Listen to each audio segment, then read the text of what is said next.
Now, when you're talking Jets football, you bring in the experts, not the beat writers nor the guys from the NFL Network. I'm talking about Twitter's very own @LilMissNYJet, Deborah Soares.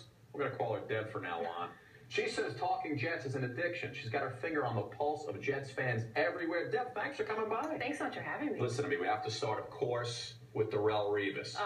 All right, listen, he comes over to the Jets. He says he's coming home. It makes the Jets better defensively, and it makes the Patriots weaker defensively. I know you have your finger on the pulse of the fans. Everybody's got to be all pumped up, right? We are ecstatic.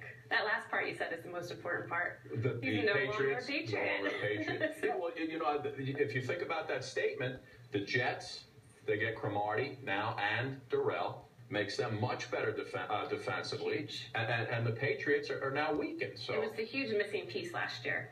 If you look at our secondary last year to what it is as of tonight, you cannot be happy being a Jets fan right now. Were you surprised to hear Darrelle say, you know, he said his heart brought him back here? Are you buying that? Are you buying that statement, or was it $70 million? No, I honestly, I do think he wanted to come home. I mean, it's New York, first of all, right? So it's not like he was going elsewhere, but I do think that he had that familiarity here. I think obviously coming to Todd Bowles and a defense where he knew he could be a huge help also was a big piece of the puzzle, but it's good to hear him say that. And it's also good to see the Pats fans hate hearing him say that as well. So. You love when the Pats fans are it just upset, makes right? everything so much sweeter. Today we get Antonio Cromartie back, as we mentioned. Now, he also played with Bowles last year in Arizona. You put these two guys together, and right off the bat, you've got one of the best cornerback tandems in the NFL. It's a great reunion, and we can think back to the years when that duo was on the field, and it's just the upgrade from last season to right now is something that we can just be so ecstatic about, especially with the defensive line that we have. This is just the missing piece to make this defense one of the top ones in the NFL. So, what were your thoughts on Brandon Marshall? Worth the risk? I was actually on a flight when this happened. I land in Europe, and my phone is blowing up. I think it's a great move. And you add him to just Eric Decker, Jeremy Curley, Jay Samaro. I mean, how can you not be excited about an acquisition like that? So you talk about these great receivers we have now. Who's going to be throwing the ball? Well, everybody keeps asking. Do you go with Fitzpatrick? Ryan Fitzpatrick comes over, and I know everybody didn't get so excited about that move. Geno Smith, you're running this team. Who's your starting quarterback on day one? I'll put you on the spot. You've got to let them compete in camp. I mean, Geno definitely should not win that job outright.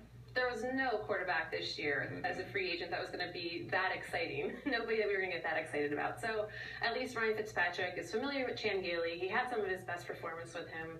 We have to let Geno kind of battle it out and prove that he's worth.